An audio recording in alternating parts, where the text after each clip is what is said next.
to this chat session about inclusive education.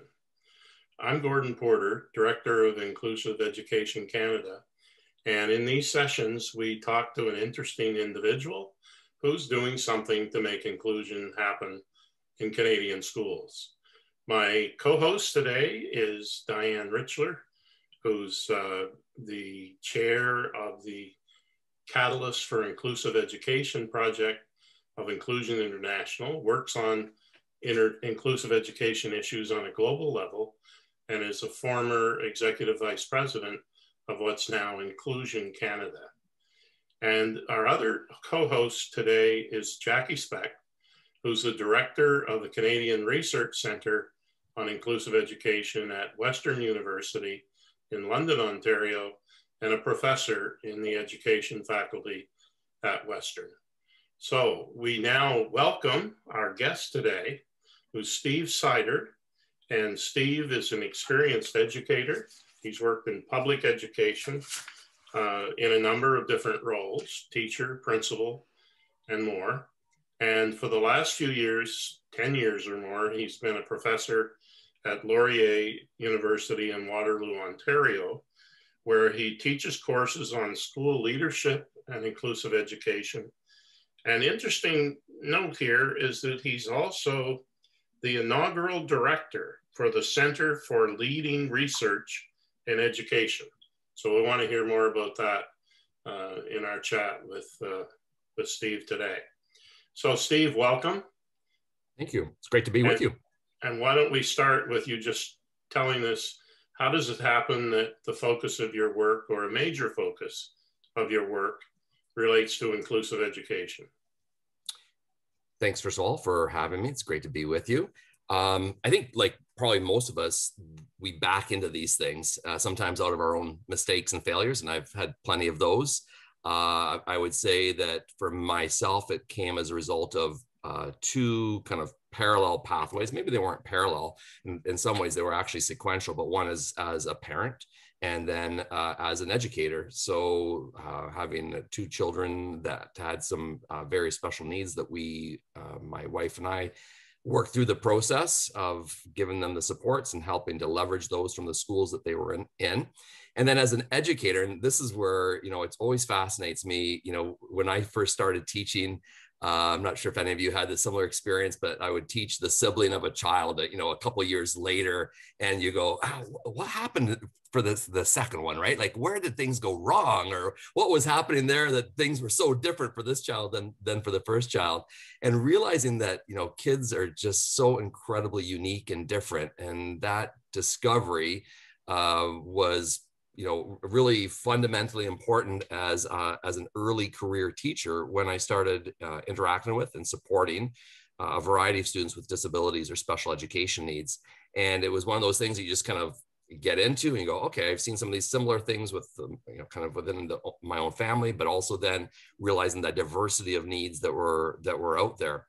I guess I would say that as well, Gordon, the third component was, as a school administrator, realizing that a lot of my colleagues did not have any experience or background really as far as inclusion, or let's just say training. I know that's one of Jackie's favorite words, training with regard to inclusion or special education. I had been a classroom teacher, as I said, had some family issues that we had worked through as well, but also been a special education teacher, a resource teacher, and a consultant. And I think those were really formative experiences that, as a principal then, for fostering inclusion in a school environment. So that's what led me to the work I do now, as far as how do we help, how do we support school principals in their efforts, or the recognition that brings them to efforts to support all students in inclusive schools. Leadership is something we talk about a lot in advancing inclusive education. You've been involved in developing leadership. Can you tell us a little bit about those efforts? Sure. Yeah, there's been a kind of a wide variety or swath of efforts. Obviously, some of it started as a school administrator and supporting peers, so peer-to-peer kind of work that happened more as part of my career as a school administrator. 12 years ago, thereabouts, when I came to Laurier. I had done my PhD a couple of years earlier, and then coming to Laurier, recognizing that in Ontario, and as I recognized increasingly across Canada, and Diane probably can tell us, kind of globally, these ideas, this idea that I was coming to recognize just through my own lived experience, i.e. the limited exposure and supports that principals had around inclusive ed, became kind of a driving force for what I was committed to doing as a faculty member. So that started with a number of Social Science and Humanities Research Council of Canada grants. Jackie, I jumped onto a project that Jackie was doing with new teachers, kind of in the process there, recognizing that we really don't know much about how school principals develop their competencies, their commitments, their attitudes, not just their skill sets. I think principals, we do a good job through various kinds of professional learning processes to help principals with all the legislative and the technical stuff. But what was more concerning to me was more the values, the attitudes, the kind of what we would call more the soft skills, and how do we help principals recognize those aspects that are a lot harder to kind of do in a 80-hour course or a weekend of training or whatever it might be. So that's what led to a number of the more recent studies that I've been engaged with, let's say over the last 5 years. We've worked with principals and principals associations across Canada.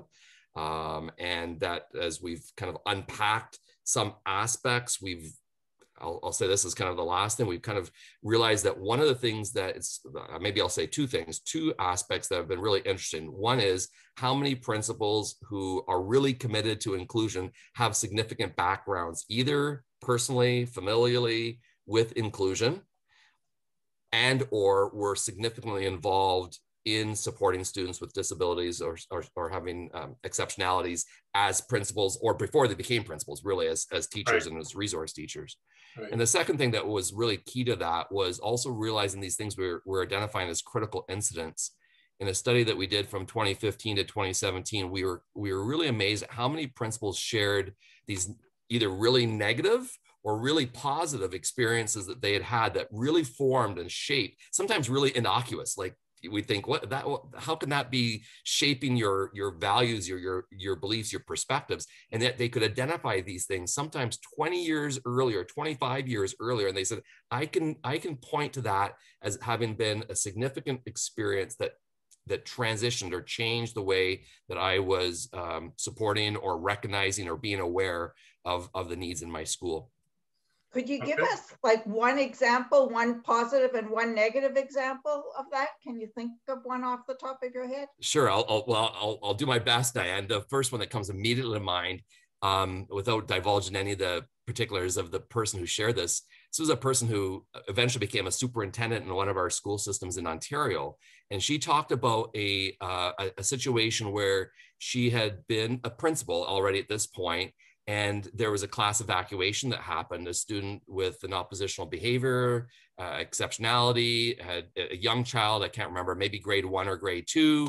The kids were taken out of the class because things were being thrown. There were some challenging behaviors. And she talked about how she came into the class, teacher, she was called, came into the class, teacher had left with the students, and she's there with this child, and how she just kind of sat there in the middle of the floor as she's looking around her. And then a few seconds later, the child comes over to her and repeats back to her something that she'd been saying to children about just the fact that she cared for them, she loved them. And she just thought, here's something that she'd been saying that had all of a sudden become very meaningful to her, that in the midst of kind of a chaotic situation, she was hearing back the very words she had been saying to this child. And she just talked about how that was a really significant moment. I guess, Diane, in a way, that's both a positive and a negative. But that really then shaped her commitment to inclusive education as a principal, and then as a superintendent, as she worked with other principals to say, sometimes we have really challenging situations, but if we really believe that we care about all children, that we really do believe that we love all children, then we've got to be prepared for the full diversity of what that means. So from the work you've done, Steve, what are some of the sort of takeaway messages, I guess, in terms of helping to prepare these principals for inclusive ed, especially when you say, and we find this a lot in the area of inclusive education, that it's people who've had those personal experiences that seem to be buying into it more. So how do we support those principals who may not have been able to get those personal experiences? Yeah, it's such a good question. I think that's kind of where we really need to do some further digging. And I'll give you a couple examples of what we're trying to do. And I think this will help us kind of unpack where we go going forward. So first of all, I'll just say there's certainly a need for those technical and legislative components. We need to know in Ontario and across Canada, we have various legislation around access for those with disabilities for, inclusion in schools. And of course, we need to know, how we implement individual education plans and who needs to be engaged with that process. But to me, those are things that are fairly easy to develop. There's guidebooks and handbooks and all sorts of processes that can support us through those processes. So I think that where we really need to put our energy is in those in the ways in which we can encourage principals in those, again, I'll just call them soft skills. So how do we do that? How do we help them in things like communication? One of the ways that one thing that we've done with Ontario Principals Councils, we've developed 5 interactive case studies where we kind of have these choose your own adventures. So if you're a new principal and you haven't experienced the variety of experiences that someone with 5, 10, 15, 20 years of experience, how do we expect them to? And we know in Ontario, again, you can be in a rural school by yourself as a principal with no vice principal, no other kind of supports right there. And I mean, that can happen in urban centers as well. So how do we help principals through those? Well, these interactive case studies work on a choose your own adventure framework. So they're web-based. So just like a traditional case study, you would read a case. Here's what's going on. Here are the different people that are involved with it. Here's the first thing that happens. What are you going to do now? So then they have a number of different options. They kind of open up door number 1. They walk through door number 1. Now we've got some new details about what kinds of things you need to be thinking about. What's going to be what option you're choosing at this point. You open up door number 3. Etc. So that gives a little bit more of the nuance. Obviously, that never completely satisfies what real life is like, but it provides a little bit more of the texture of the real world of what principals are experiencing. And the last thing I'll just say, Jackie, in response to your question is, it seems to me that the concept of learning communities, networked learning communities, is really critical for school principals in this regard. That we know that there's lots of research that shows, embedded, dynamic, ongoing kinds of conversations are really important for all educators, right? That really builds efficacy in teachers.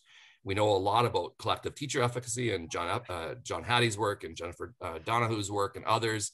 What we don't know a lot about is the idea of collective leadership efficacy.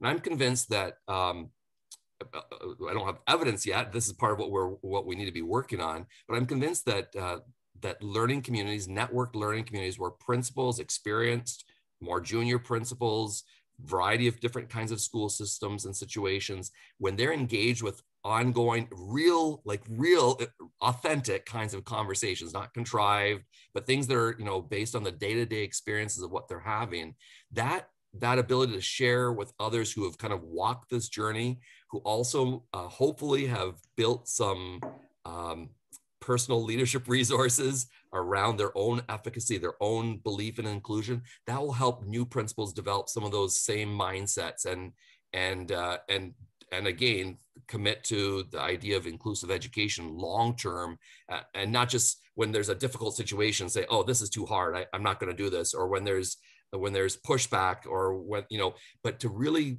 build those kind of deep belief systems. I really think that we need to have those kinds of networked learning communities with experienced principals engaged, who are committed to helping each other, not just elder principals with junior, but really in a dynamic kind of process. So those are maybe 2 ways that I would respond that we can work toward that goal of building those abilities for principals. So, some research supports the idea that when you're trying to change somebody's behavior and applying it to leadership and inclusion, it's especially relevant to make sure that the early endeavors, the early steps that they take, the early cases, if you want to put it that way, have to be successful.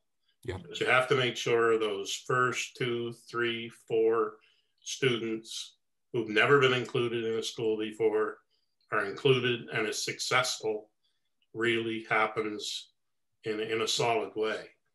Any comment on that? Any of your experiences relate to that? I think that's absolutely true. I know Jackie's work with new teachers certainly supports that, right? That we know that new teachers who are in their first few years of teaching, if they are able to enact those kind of belief systems and supporting students with exceptionalities, they tend to, I don't know if our data shows this yet, Jackie, but I think what our hypothesis is that those kind of entrenched belief systems will support them through their career, Gordon. And I suspect if you go to a school district that has dozens and dozens of principals who haven't had that initial success, and the prevailing model is still the more traditional special education, who do you think can help ensure that those initial steps will be successful? I would go back to my comment about network learning communities. I think it's about who are the champions, who are the ones who've walked the path before. Well, let's call them elders, the people who are believers in inclusion, who've demonstrated that they can do it, and that they can do it in large urban secondary schools, and it can be done in small rural. I'm making broad generalizations, obviously, but small rural schools in Northern Ontario, like the full gamut of educational context. If they can have someone who walks through that and says, yeah, that you're absolutely right, this is not easy, but here are some things that I've done that supported, that's modeled the way, for example, that's built into our staff meetings, that's built into the way in which we hire people within our schools, that these beliefs are going to, if we believe, and I would hope that we do, if we believe that every child belongs and belongs in an authentic, meaningful way, then we'll get those principles modeling that, talking that through, problem solving, and again, as I said, real-time, authentic kinds of contacts. Can I switch gears for a second? Much of the early work on inclusion really focused on including learners with disabilities. And gradually the concept of inclusion broadened a lot more. I noticed that you've done some work on intersectionalities. And I'm just wondering if you can talk about that a little bit, because I think so often, even though systems are claiming to be inclusive, they're really siloing. This is what we're going to do with kids who have this label. This is what we're going to do for kids who have this label. This is what we're going to do for kids with this label. Can you talk about that a little bit? Yeah, it's an area where I'd like to learn more, Diane, to be honest with you. So it's part of my own learning journey. We held a conference in 2019 at UBC, University of British Columbia, on this idea of intersectionality in inclusion and leadership. And we drew also from an Indigenous scholar, Kevin Lamoureux, who was the former education director of the National Center for Truth and Reconciliation, to help us. He was one of the people to help us with trying to unpack that a little bit. I think at the end of the day, if we can bring this back to, this is about children, adolescents, and recognize that it would be a grave mistake for us to look at a child from a very siloed perspective, right? We don't just see a child as one element of what makes that child up. They're complex beings. So intersectionality is the same way. So the idea is the recognition that there are many different facets that bring meaning to someone's identity, rather than just looking at disability or gender or culture or language, recognizing that it's like these threads that get woven together, and we can't just unpack one without recognizing the effect that poverty might have on a child, without recognizing family background, without recognizing language, to understand kind of the fullness of the child. So that's an area where, as I said, I would love to learn, and I'm trying to do a lot of reading on this recently around Indigenous perspectives as well, to better understand this holistic communal sense of what it means to be a person and what it means to be part of community, which I think is essentially what that idea of intersectionality gets at, is to recognize the fullness of the people in our communities, and the fullness of the community. It's that yin and the yang. They're intertwined, individual and community, and not separating one from the other. I wonder then sort of how we take that understanding as researchers, right, and implement that, because we always know that if we think about the old way of doing experimental work, you always have to have little boxes and people in little boxes, right? Yeah. So it's like, well, where do we put this kid if we're worried about all these little boxes? So I'm just wondering how that understanding of intersectionality really is pushing our thinking as researchers. I mean, what are you sort of dealing with at this point? That's a great question. I mean, again, I would say when we look at so as a principal, if we look at a child and say, and again, just bear with me because I realize there's important reasons why we have things like IP, identification placement review committees, and IEPs and all the rest, but let's just put that on the side for a second and say, okay, what are the child's strengths? What are the child's needs? If we boil it down to that, it gets us away from the check boxes, right, Jackie? I mean, it gets us away from, has this IEP been done within 15 days? Has the parental consent been blah, blah, blah, blah, all those things that go with the checkbox approach. And if we go to more like the profile of the child, and how that profile and the class profile inform our teaching and inform what we're trying to do as a school. I would say it's way more complex than a checkbox approach, right? Because the checkbox approach is easy. Do we have the IEP done? Check, done. I was a special ed teacher. I think at one school I worked at, this is back in the mid 90s now, 15 years ago, where, the spec ed teacher did all the IEPs. I mean, when you think back on that and go, what in the world were we thinking? Like 250 IEPs I would write or rewrite. It's large grade 7-8 school. That was a futile process.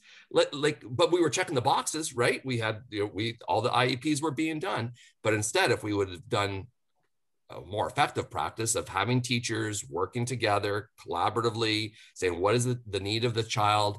This is driven by principal leadership, I would argue, to moving us away from that checkbox approach to more of a holistic approach. I think it would have been, I would have been much more effective as a special ed teacher for sure. And I think it probably would have served our students far better than that former approach. I haven't answered your question because I think there's the whole research piece around this. And I think that's where things like case studies are really interesting. We've seen some of that with school cases of full school boards that have moved into a full inclusion model, mapping that out so that others can say, hey, it can be done. It's impossible. We can't do it because there's too many check boxes that need to be checked off. Steve, there are still segregated schools. Yep. For kids with disabilities in your province. There sure is. Yep. What would you do to put an end to that? Ooh, there's a great question. Oh, let's imagine you're Minister of Education. What would you do? Or if you're a superintendent in a district or a director in a district where they exist, what would you do? Okay, I'm going to make a statement, and you might not all agree with me on this. I think there is room for a spectrum of supports and placements for students. I think we always have to have the target that every child belongs in, let's go to say the regular class. I know that is a problematic statement, but in the regular class, in the regular school. So what I would do is I would make the clear commitment. So starting with beliefs, that we are making every effort possible that every child is going to be supported in their local school and in their regular class. That's the first thing. The second thing is make deliberate pathways so that we can actually see students from specialized schools, specialized classes, segregated settings of whatever kind they are, so that we can see that there is movement towards that holistic, community-oriented local school classroom and placement. And then here's a third and last thing, put timeframes for the elimination of those segregated schools and segregated classrooms. So we know that this is a process. It's not going to happen overnight, but we're moving in this direction, and it's going to happen in 7 years, 3 years. I don't know what that answer is, but those are 3 concrete steps I would take. So we're 35 years from the charter coming into effect. And there are certainly places where that process you just described is still not happening. Why is that? A failure of leadership? Do you think the people involved have the technical knowledge, or is it, as you suggested, the soft knowledge, the values kind of things that's the major impediment? That's such a good question. We can't argue that we don't have evidence. I mean, we have research that's been done over 30 years plus. There's lots of data so that would tell me that it's not an issue of the technical. It's got to be more a failure of leadership. It's got to be a failure of a vision of what could be, and communicating that vision. And then, as I said, concretizing that vision, like putting specific steps into place to say, over this period of time, we are going to ensure that every child it feels belonged and feels loved, feels cared for, no matter what, in their local context.